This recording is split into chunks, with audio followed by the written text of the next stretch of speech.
Assalamualaikum, status reader. Kita akan membahas tentang poin perilaku pada kemampuan anak mengikuti instruksi atau imitasi. Imitasi ada beberapa kategori, ada motorik kasar, ada motorik halus, ada motorik mulut, dan berbagai aktivitas yang dikombin. Kenapa imitasi itu sangat penting? Karena imitasi berfungsi untuk kemampuan seseorang mengikuti sebuah perilaku, mengikuti sebuah gerakan, mengikuti sebuah aktivitas yang bermakna. Seperti contoh di sini adalah aktivitas senam. Ketika bersenam, mereka harus mampu mengikuti gerakan atau bisa mengikuti instruksi yang disampaikan oleh beberapa para terapisnya. Kalau mereka tidak mampu melakukan imitasi, maka mereka akan melakukan kesulitan untuk melakukan aktivitas ini. Karena senam itu sebenarnya sangat simpel, tapi nggak semua orang bisa melakukan dengan baik.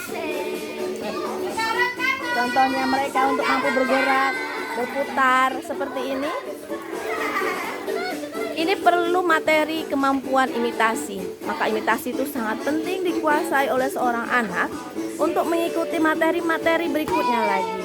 Senam, kemudian menari, kemudian bergerak, relaksasi, stretching.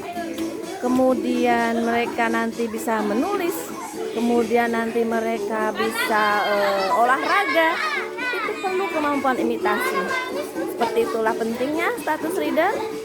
Maka jangan sampai kita meninggalkan tahap atau kemampuan untuk menirukan ini.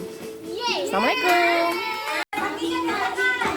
Untuk mencapai tahapan ini, kemampuan imitasi, terapis perilaku atau terapis ABA, dia harus mampu untuk menguasai teknik ini sehingga anak mampu juga melakukan gerakan imitasi ini.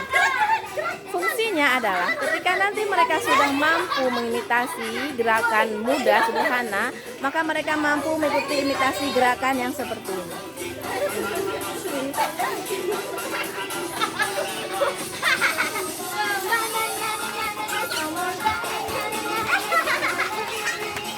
Nah,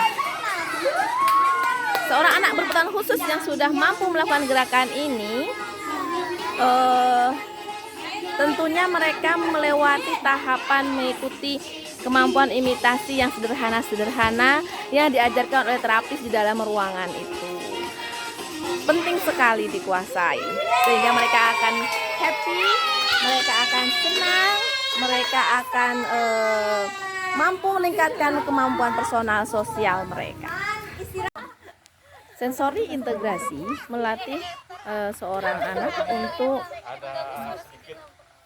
mampu merespon terhadap lingkungan sosialnya.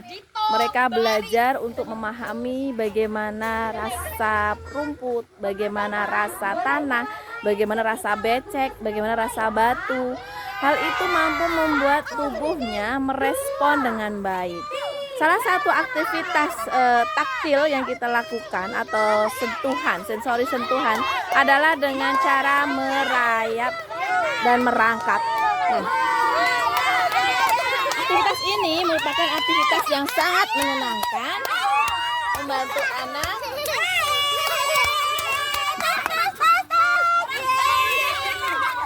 lututnya betulin.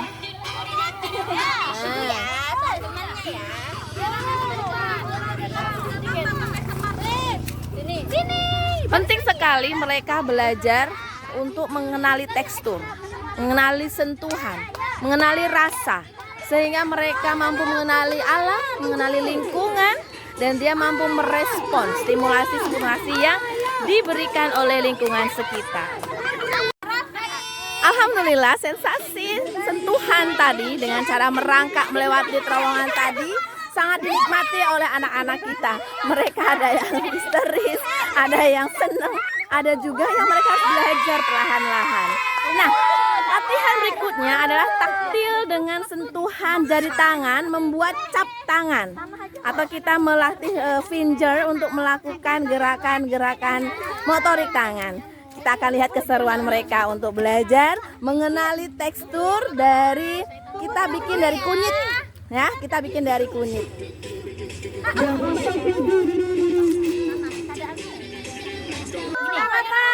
Ini Pak. Mereka belajar menyentuh, lalu mencap tangannya. Ya. Lepas.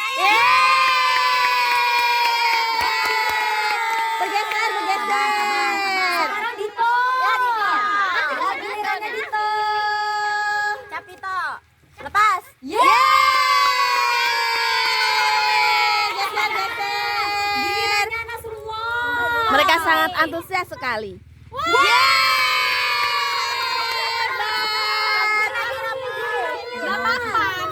Gak apa-apa.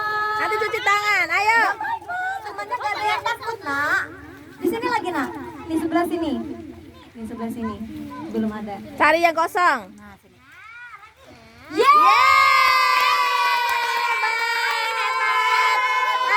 Sekarang Ainun lagi, Ainun. Nah, di sini Nak. Kurang. Tekankan lagi. Aduh.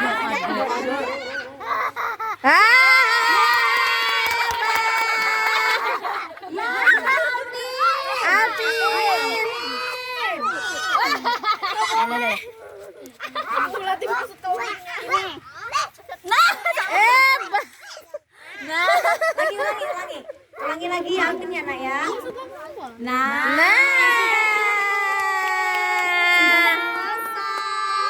Permainan ini membantu mereka untuk memahami tekstur sentuhan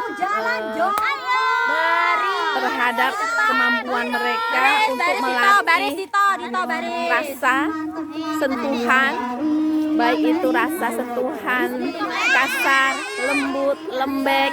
Mereka belajar untuk semua itu, mengenali kedepannya mereka untuk belajar productivity terhadap lingkungan, belajar terhadap aktivitas kehidupan sehari-hari.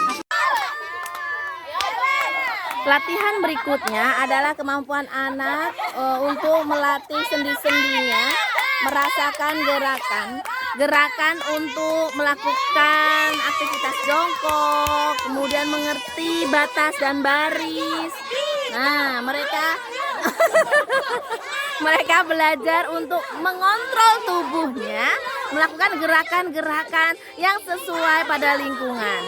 Untuk anak-anak yang sudah mampu, mereka akan mampu mengontrol gerakan-gerakan sendinya. Hal ini berfungsi terhadap kemampuan proprioseptif anak atau sensori integrasi yang berhubungan dengan rasa sendi, kemudian rasa otot, kemudian tekanan, kemudian gerakan sendi. Nah, mereka belajar untuk mengenal rasa itu. Life skill terakhir atau keterampilan kehidupan terakhir dari aktivitas semua ini, kita ada namanya menanam. Menanam ini tujuannya adalah mengenalkan mereka tentang bumi, tentang kehidupan, yaitu kita membantu bumi untuk terus lestari dengan memberikan pengalaman untuk menanam tumbuhan dan mengenal tentang ciptaan Allah. Anak-anak yang tadinya sudah melatih sensori taktilnya, melatih sensori proprioseptifnya, mereka diharapkan nantinya mampu melatih keterampilan life skillnya. Nah, dalam hal ini kita praktekkan cara menanam. Nah, kita akan melihat bagaimana cara mereka menyentuh tanah. Mereka belajar menggali, mereka belajar untuk melatih menanam, melatih untuk memasukkan tanaman, menyentuh. Nah, mereka yang selama ini tidak pernah hampir menyentuh, majuin lagi Ainunnya di depan pian. Mereka akhirnya melatih. Mereka terlatih untuk mengenal tanah, bumi ciptaan Tuhan.